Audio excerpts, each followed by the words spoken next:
politics, it's civic hope. And we've gone through a major election year across the world. I think there's been 74 different major elections. And so people have had all the emotions going into those and coming out of those.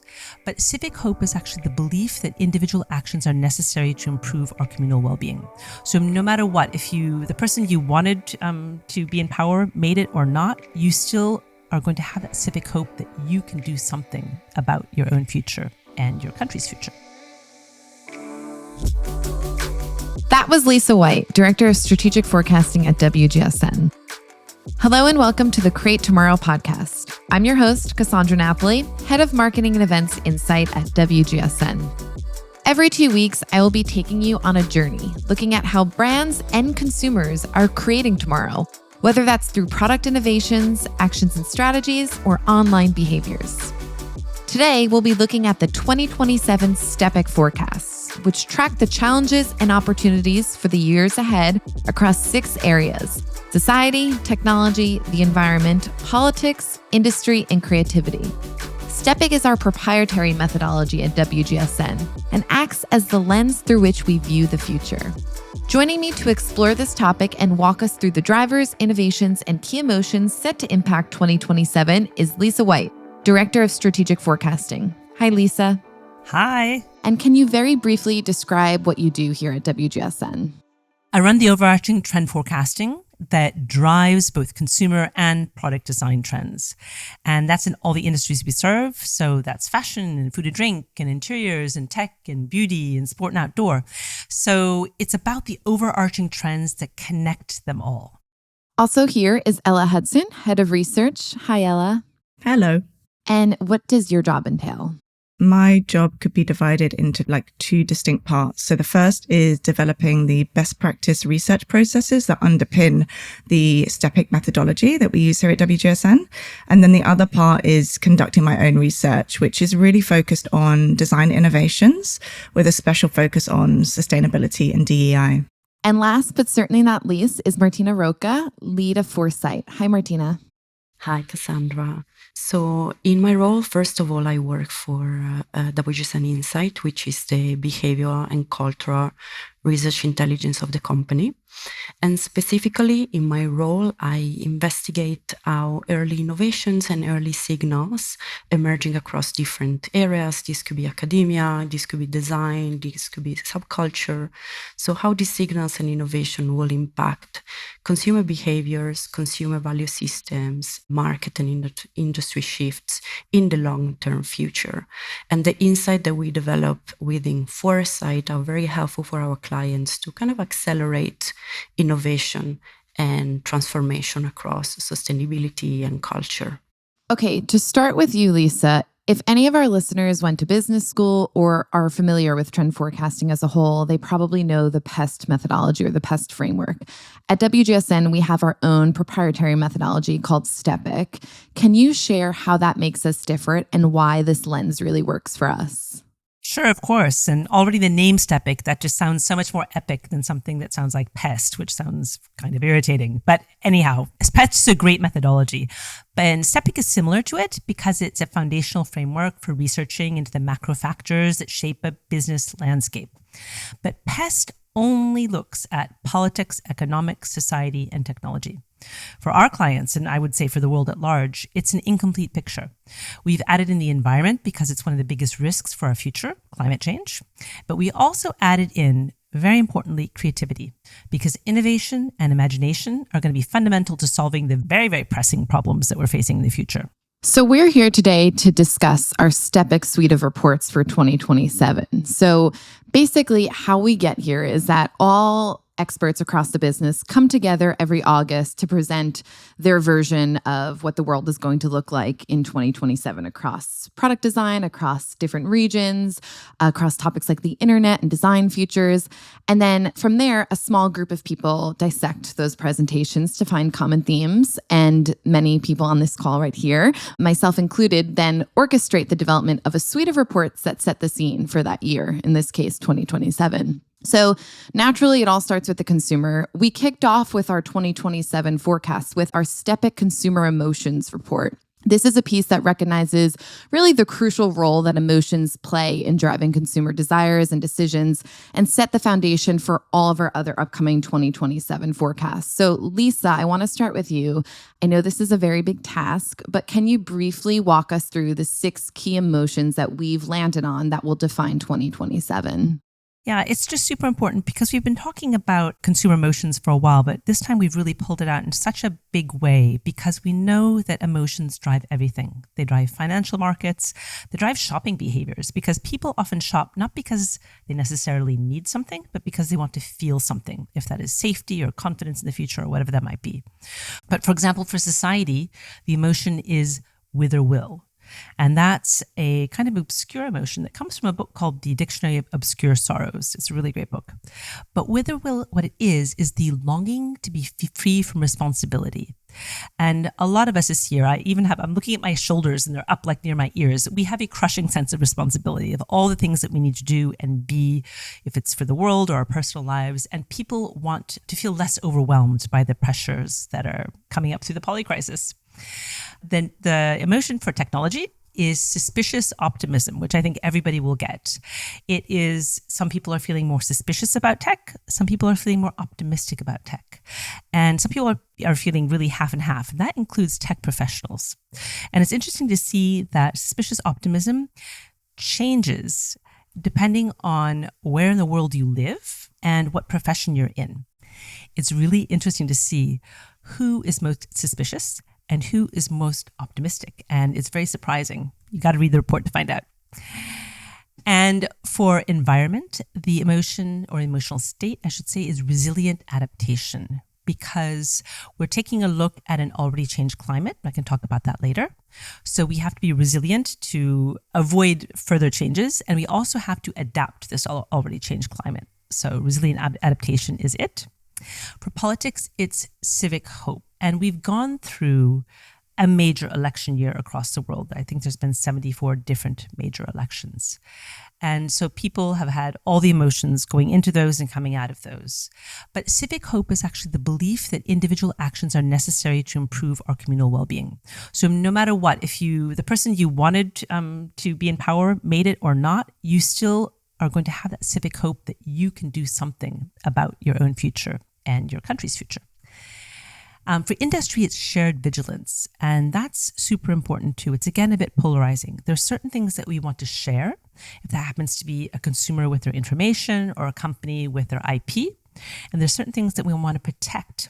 And that could be gatekeeping something, keeping it, to yourself, that's for your company, or even keeping, like, for example, the perfume that you wear that you don't want to share with everybody else because it's your own secret. So shared vigilance is actually going to be very interesting. And to finish up, the last emotion here is strategic joy for creativity. Because joy is not just a way to rise above the stresses of the world, but it's going to be a really important tool to help reimagine the future. And that's linked to civic hope, it's linked to whither will, it's linked to all the interconnected elements of STEPIC. It's nice to end on a positive note there. I'd like to touch on every STEPIC pillar. So there's 6 STEPIC, there's 6 letters in STEPIC. Each represents a different aspect. So there's society, technology, environment, and so on. Each of those letters has a sort of key theme that we've pulled out. So for society, this is the first one. And the theme here is me and we. Ella, I'm going to come to you here. Can you tell us a little bit about this theme, me and we, and what it means for maybe businesses and designers come 2027? In terms of design, I think we can expect to see a lot more innovation around community building, especially in real life. There's definitely a lot of this going on in virtual spaces too, but I think our research is showing that coming together in real life is going to be super important as we move towards 2027. So things like communal living, which we've actually been tracking for a really long time, and we have lots of reports on this topic on the site already, is really starting to gather pace. And then, like at a product level, thinking about designs that are made for sharing is going to be really important. So one trend that or one product that we featured in the reports with these huge bags of crisps that were developed as gifts in China. They went viral on TikTok because people were actually sharing them on public transport, and they became this really nice conversation starter. So yeah, you could go on and on with products that are designed for sharing. I think there's a lot of scope there for innovation and ways of using product design to bring people together. So that's the we of this report. And then I think if we zone in on the me part, I think the bit that I'm most excited about is the rise of individualized design as the move on of personalized design. I think the personalized thing in some instances has become a bit gimmicky and lacking in substance. And I think individualized design is really kind of moving at a pace, especially when you look at innovations in 3D printing that are transforming how we can design for the individual. So one example that we featured in this report was recent breakthrough in additive manufacturing. Basically, researchers found a way to essentially print multiple medications into a single tablet. So this is really potentially marking the dawn of individualized pills that could deliver timed doses and, kind of transform the way that we ingest medication. Okay, so next up in the STEPIC acronym, we have technology. So for 2027, the theme is all about wise tech, where we said attitudes towards technology range from the idea of suspicion to optimism, and people will place equal value on both human intuition and tech's rational precision. This will give rise to practical, sustainable, and even soulful innovations, moving away from tech for its own sake. So I guess, Martina, let me come to you. How will wise tech emerge in both business and design come 2027? So it's not going to be any more about tech fighting humans and the other way around, but it's more about creating a harmonious blend between the human and the technological intelligences. So we will see the rise of something called agentic AI, which is a new type of systems that combines tech, large language models and machine learnings with human qualities reflected in technology such as reasoning and dynamic planning. And so we will see the convergence of many apps and tech services that now are very much fragmented. So we will see the convergence of these apps and services into one unique system, which is the agentic AI.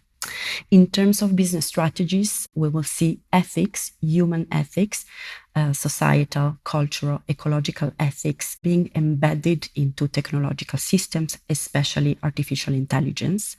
This is a new type of technology that we completely embrace and we started to use, but now we are going through a process of critical approach in which we are also seeing the negative part of these technologies, such as the perpetuation of human biases, inequality, lack of representation. So we will see many human values, such as inclusivity, diversity, entering into technology. And in this space, we see already international organizations such as UNESCO or the ASEAN, which is the Association of Southeast Asian Nations. They already develop like code of conduct or regulations around ethics and AI. And this, from a design perspective, is going to lead to a sort of planet-centric design in technology. So we're going to kind of increasingly stop thinking about just the human user, but embracing as a user also all human beings, including the planet itself. And this means creating products that are sustainable. For example, the Nothing phone, which is like a UK design mobile phone that integrates sustainable aspects. For example, is made partially by recycled plastics. Many of the components are removable and recyclable. And also the carbon footprint of this product is very low. When we talk about convergence, right, one of my favorite aspects of that section of the report was about leaning on tech to combat in real life loneliness. We've done a ton of work around this on Insight across the different product verticals. We had a whole section on digisexuality a couple of years ago, which talked about this sort of rise of replacing human interactions with digital interactions, AI friends or AI romantic partners. I'm curious, we say that A survey in Brazil found that 10% already use AI as a friend or advisor to work through emotional issues. Do you see this as something that is really going to take off and move beyond the fringes? And what do you think the implications are for consumers with that? Definitely, we talk about this idea of like agentic AI. This is a system that also is going to be incorporated into consumers' life as something also as an extension of your identity or something that is part of your life as we use, for example, social platform or we use chats. But this is a system that consumers themselves are going to start to train through their behaviors, through their experiences. Now we see that artificial intelligence can learn also through voices, through emotions, through visuals. So you are able to show to your AI tool also the experiences that you do through a camera. So the AI can learn about your experiences through your eyes.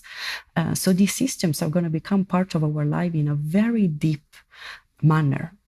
Amazing. So I'm going to move on to environment. The focus here is on the idea of climate change.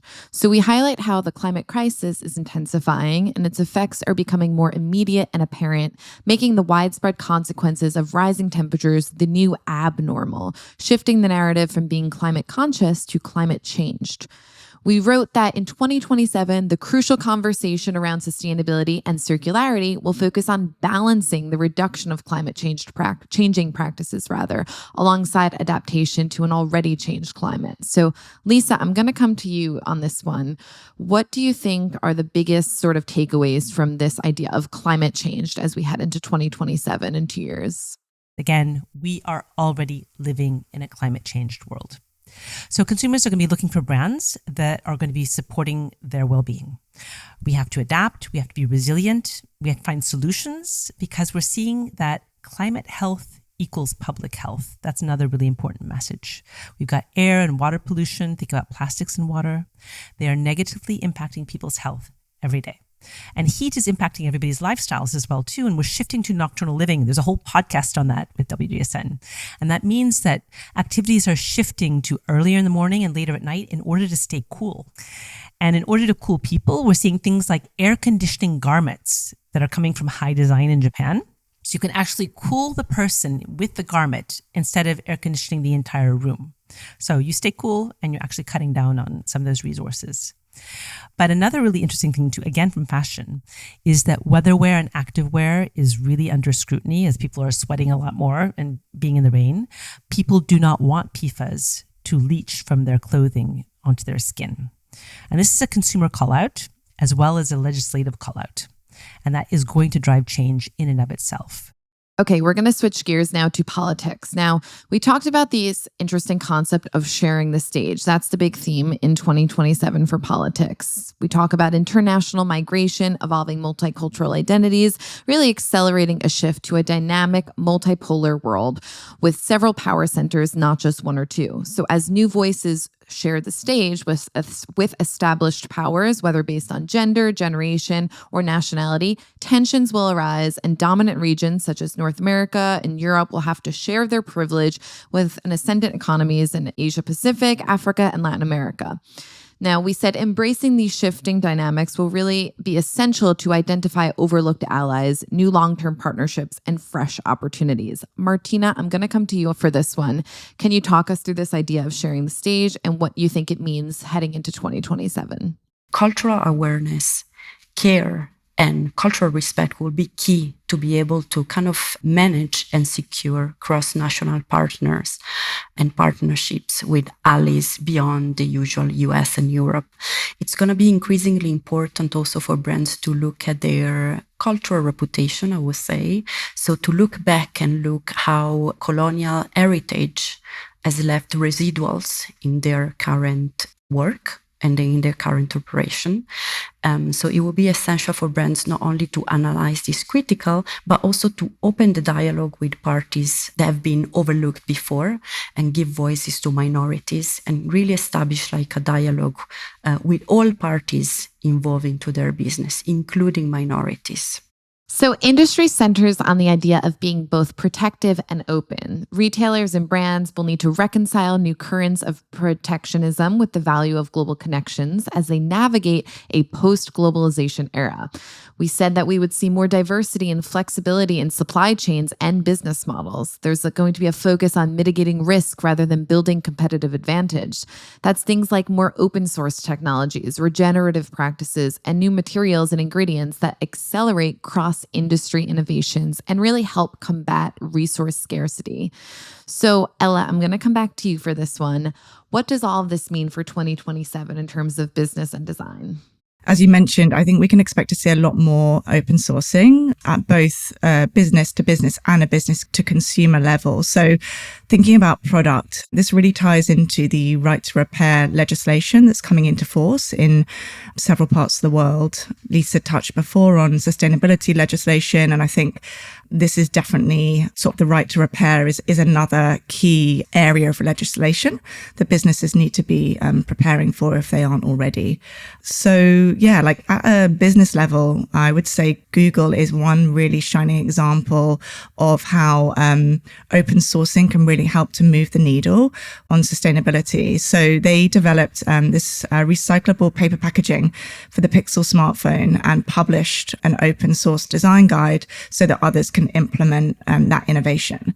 So this is an example of where I think consumers are really going to expect businesses to share these types of wins in order to push for progress. Like this isn't a time to be gatekeeping these types of innovations. I think the selective gatekeeping conversation is interesting because for the past couple of years, we've talked about curation as a service and how the creator economy is really powering this idea that you really don't have to be an expert in anything because they kind of do it for you. They say, here's all the best places you should go in Lisbon if you're going to Lisbon, and they sort of curate your itinerary for you.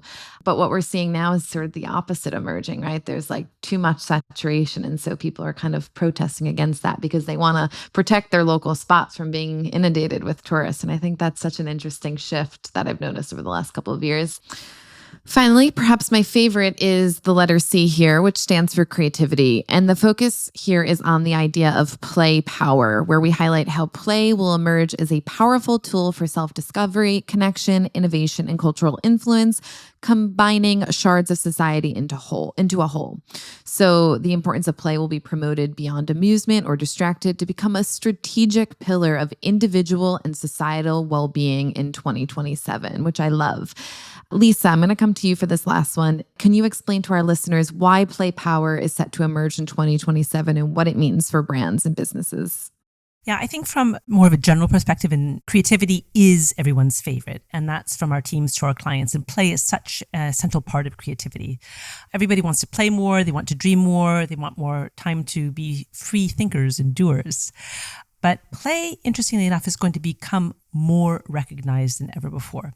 And it's going to be more of a focus. And this year, for the first time, we had the first International Day of Play. And that will be every June 11th going forward. And that's really important. It's kind of like a calendar-driven KPI. So we will be thinking more about it from that perspective as well, too, and designing into it. And we know that the data proves that play makes people happier, if that's kids or adults, if that is people who are in hospitals or people struggling with Alzheimer's, it's everybody. It benefits.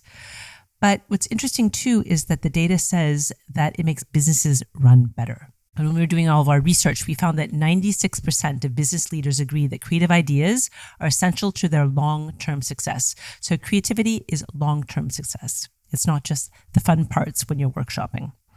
That's why the emotional state we spoke about earlier, the strategic joy, is going to be so important because joy is not just a pleasant goal, it's crucial to the future.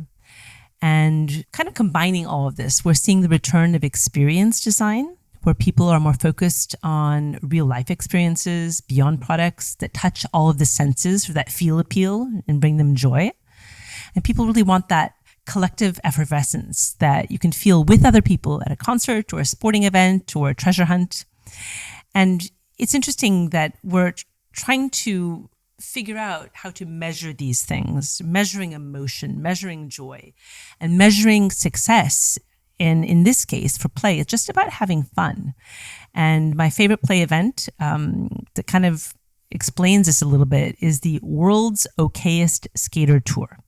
And that takes place in 16 different cities worldwide.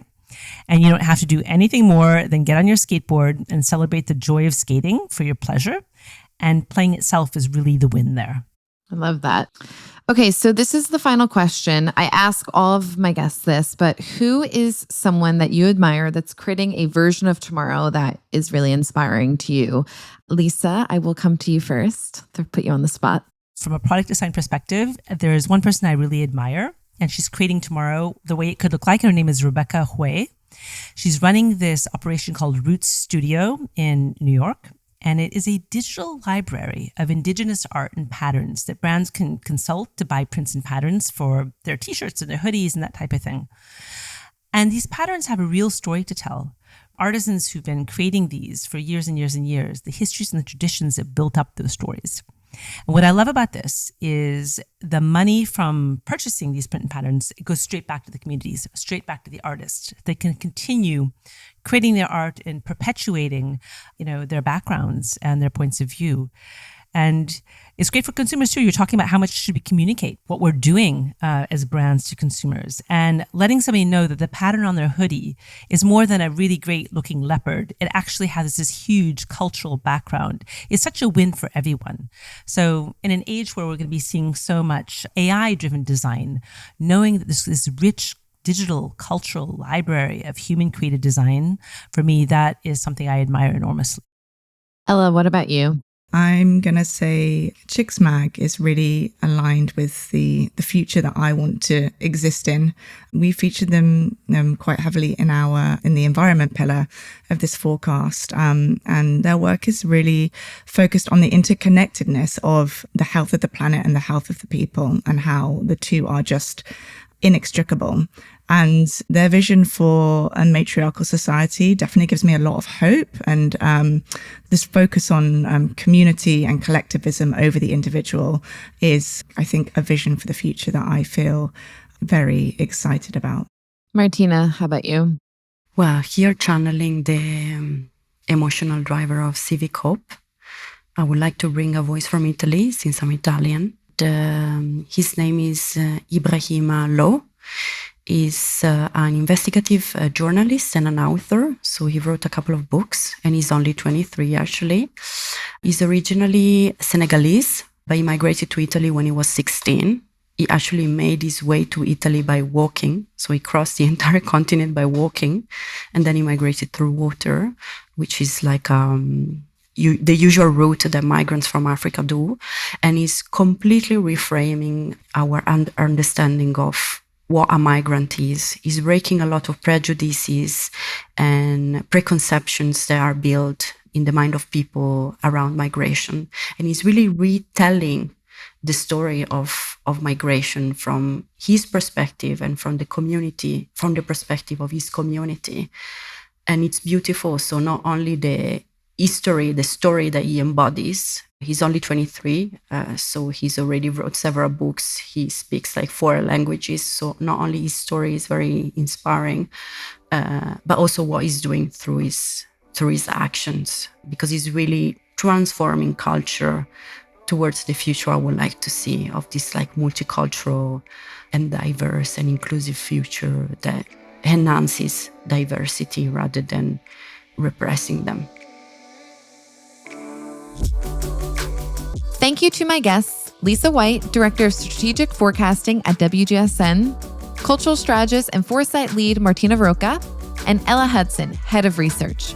If you're a WGSN subscriber, look out for more trends available at WGSN.com. And if you're not a subscriber, please come and discover our services. We'll be back in 2 weeks' time for our next episode. In the meantime, you can catch the CEO of WGSN, Carla Buzashi, next week on our other podcast, Lives of Tomorrow. I'm your host, Cassandra Napoli. Be sure to follow and subscribe to this podcast, and see you next time.